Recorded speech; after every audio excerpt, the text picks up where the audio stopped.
In the future era, a time comes when women are offered a unique opportunity to conceive and give birth to a child using mobile artificial wombs in the form of eggs. In near future scenario, a young woman wakes up in her apartment. Her home AI immediately activates the coffee maker and informs Rachel of the good news about the improvement in her digestive health. It suggests an appropriate outfit for the day and reminds her of her visit to the capsule center. Rachel wakes up her husband, Alvy, to wish him a good morning and say goodbye before heading to work. The AI now advises Alvy on his outfit for the day and informs him that his happiness index has slightly increased. He receives a prepared breakfast and heads to the home greenhouse. Meanwhile, Rachel arrives at work, where today there is a presentation of a new generation of cognitive assistants called our machines, which are soon to become new cognitive supervisors. After the meeting, Rachel is invited by her supervisor, who is concerned about the possibility of her expanding her family as they intend to offer her a promotion. Additionally, the corporation is willing to provide funding for the services of the uterus center, which Rachel appreciates. Following this, Rachel continues her workday when she receives a call from the uterus. There have been changes in their lists, and a spot has opened up which the center can offer her. They schedule a visit, and Rachel settles into a relaxing chair, dreaming about her future child. During this time, her husband conducts a class in the botanical garden where he shows students a fig fruit that he managed to grow naturally. He offers the young people a taste, but they view the fruit with disgust. Finally, one brave soul tries it. Meanwhile, Rachel shares the joyful news with her colleague and friend Alice and confesses that she hasn't told her husband about her visit to the center. Because of this, she has to consult her robot psychoanalyst, to whom she admits that her husband is very distant from her as he's fixated on the natural world, which translates into his desire to having a child conceived, carried, and born naturally. The AI seeks an answer to the question of why this child would be considered natural while one gestated in a capsule would not. What is it that distinguishes them? And Rachel is at a loss, unable to find the differences. Later, she and her friend go out for lunch, and while inhaling the pleasant aromas, Rachel agrees that she should talk to her husband about everything. She finds her husband watching a relaxing program, and he talks about his day. Alvy is disheartened by the fact that the younger generation doesn't know how to interact with nature because no one taught them. At some point, people decided that nature was just a commodity, and that's when everything began to fall apart. The next day, Rachel goes to the uterus center, where she and the others discuss when the birth rate dropped to zero. Their newly established center took on the task of solving the problem. Women didn't want to have children because it was inconvenient for them.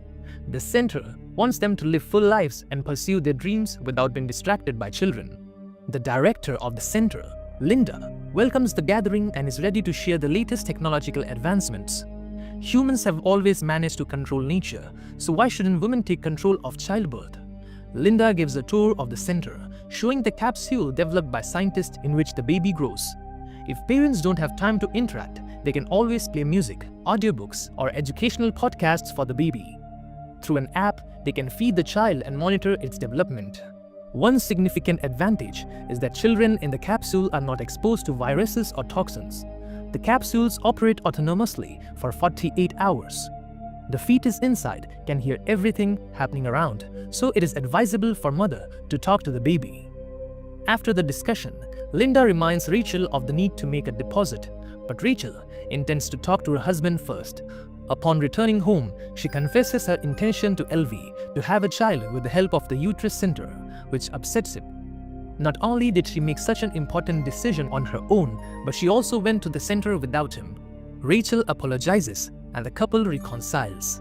Rachel suggests to Alvy that they talk to Alice and her husband, and the family goes to visit them. Alice enthusiastically discusses the opportunity for women to have a child without experiencing pain, suffering, or body change. Meanwhile, her husband demonstrates a special belt for carrying the egg capsule, to which Alvy looks quite skeptical. He categorically refuses to hold the capsule. At home, he can't shake the feeling that the egg is made of plastic. Rachel assures him that the child will perceive it as a real maternal womb, but Alvy remains unwavering. It's hard for him to accept that child will be packaged in plastic. The wife suggests that he visit a robot psychotherapist. Although he initially takes offense at this advice, he eventually decides to go. However, after listening to the AI's advice, the man realizes that they completely misunderstand each other. Upon returning home and discussing the evolution that led humanity to grow children in capsules, he agrees to his wife's proposal because they understand how important it is to her. The next day, they go to the center, and although now a child can be made from any material, Rachel announces that Alvy will be the biological father. She allows nature to determine the child's gender. Linda leads them to a room where on a large screen, future parents can witness the moment of conception. Later, they are brought a container with a fertilized zygote so they can admire it. The couple later informs Rachel's parents about the upcoming event. Rachel's father suggests that Alvy sell his countryside house since they never go there, but the man vehemently opposes the idea. While the capsule remains at the center, the future parents continue their usual lives. The day comes when the program connects Rachel to the capsule, and even though nothing can be heard from inside yet, she starts selecting music for the baby. At one point, she tries to see the baby, but she is told that it is kept in complete darkness until 7 weeks. Then one of the capsules sends a signal. It's time for birth. Even though everything is programmed, the baby doesn't always arrive at the appointed time. Soon, Rachel starts having strange dreams, which she confides to a psychoanalyst, but the AI convinces her that dreams are unreliable material for analysis. After 6 weeks of pregnancy, when the baby's heartbeat is detectable, Linda allows them to take the capsule home. For the first time, she shows them the baby. On that day, Rachel prepares the kids' room and Alvy brings an olive tree sapling. However, his wife suggests replacing it with a hologram, and the offended husband takes the tree away, promising to plant it in their countryside house, which Rachel once again suggests selling. She just doesn't understand why they should go somewhere when they have everything for a good life here. But Alvy refuses to raise the child among plastic. The next day, Rachel meets a pregnant woman in the pool who allows her to listen to her baby's movements, filling her with delight. In the evening, she moves the capsule to her bedroom because they want to spend as much time as possible with the future child. However, Alvy feels uncomfortable with intimacy while the baby is present, so they move the capsule to baby's room. It immediately signals hunger, and the parents rush to feed their offspring. Sometimes later, they go on a tour to the center to prepare for parenting. Linda shows prospective parents the play areas where children play and answers their questions. The government no longer funds education, but the center teaches programming and logic to the little ones. In one of the rooms, children engage in creative activities, or rather, a computer does the work, and the children provide feedback. One of the parents asked about the dreams the children have, but Linda reassures him. Dreams are excluded from the fetal development program because they do not carry any useful information. One day, Alvy is in his greenhouse when he hears the capsule signal. He feeds the baby, but then decides to communicate with it, while Rachel receives a warning about her declining productivity. Her husband is trying on the capsule holder and takes pride in his success. Now, he carries the capsule with him, reading books to the baby, posing riddles, showing his plans, and falling asleep beside it. At work, he suggests to the visitors to hug a tree and experience its calming effect on the human mind. His supervisor congratulates him on the upcoming joyful event and suggests replacing the live plants in the greenhouse with the holographic images, as growing real trees is too expensive. But Alvy becomes furious and rejects the proposal. At home, the family watches a movie about penguins, and the man starts crying when he learns about the dedication of the birds. Worried Rachel suggests returning the capsule to the center, as other parents do. That's when Alvy reveals that he brought the capsule to work. Rachel shares this with her colleagues. She's concerned about her husband's close interaction with the egg. The women encourage her to be happy about it. After all, the father is immediately bonding with the future child. Rachel continues to have strange dreams, and her pregnant friend reassures her that it's normal for expectant mothers. One day, Rachel dreams of herself with a baby bump, and she enjoys it. The woman also begins to devote all her attention to the capsule, especially after Alvy's mother sent them an old book about the benefits of parental closeness.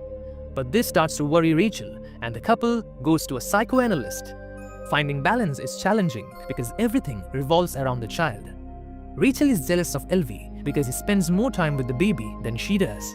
After all, she's the mother and should feel the baby. After listening to their argument, the AI asks for permission to connect to the capsule because it cannot take sides. The next day, Rachel takes the capsule to work. However, she behaves distractedly, giving the baby too much attention. Alice suggests placing the egg in a special designated area where other future mothers' capsules are stored because Rachel is becoming a distracting mother. Alice's capsule is kept at the center because it's more convenient for her.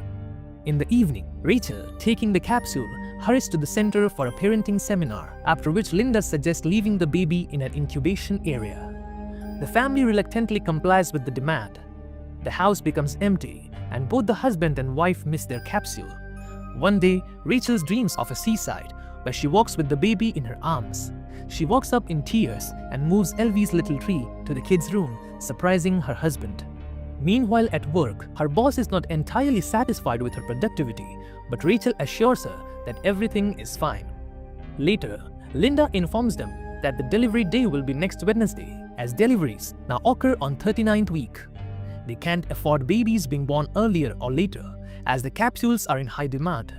Parents must receive oxytocin, the love hormone, to prepare for the baby's arrival. However, the family shocks the director with a request to allow them to take the capsule home before delivery, even though it goes against the rules. Moreover, important personality development seminars are held every day. Linda suggests that they take special tablets to regulate the baby's sleep, which greatly helps parents. The couple leaves, passing through protesting women against the capsules. Suddenly, Alvy returns and, taking advantage of the midwife being occupied with another patient, retrieves his capsule without permission. That night, Rachel dreams that she is buying her baby at a store, and they offer her a deal, 2 for the price of 1. Upon waking up, she wakes her husband and asks him to take her to their countryside home to give birth in nature. Alvy rushes to the center and informs Linda that they intend to give birth at home. However, the director is strongly against it. The capsule is very expensive and they cannot take risks, so they must return the egg as soon as possible. Nevertheless, the family leaves for their coastal home. Rachel enjoys the surrounding nature. Starting to understand her husband, they walk in the forest together and plant an olive tree. They often sit by the sea with the capsule until one night it turns off. In panic, Rachel suggests calling the center, but her husband reminds her that they still have 48 hours and they must trust the child. They are awakened by the onset of labor, requiring a code to be entered, but they can't figure it out, so Alvy grabs a hammer. He opens the capsule and retrieves a beautiful, healthy baby. The happy parents embrace him. Early in the morning, Rachel puts the capsule in a box, takes it to the post office, and sends it back to the center. She then returns home where her husband and son are sleeping on the bed. Here, the creators of the film portrayed the absurdity of a possible social evolution quite delicately. Nothing bad happened. People just became so lazy that they forgot about the joys of life. Why go out of the town when you can visit a capsule garden where you lie down and inhale the scents of the forest? And why go through the painful process of pregnancy and subject your body to stress? After all, there's this capsule. If you enjoyed this video, please hit that like button and subscribe to the channel for more videos like this. Hit that bell icon so that you do not miss any of our upcoming videos. Thanks for watching.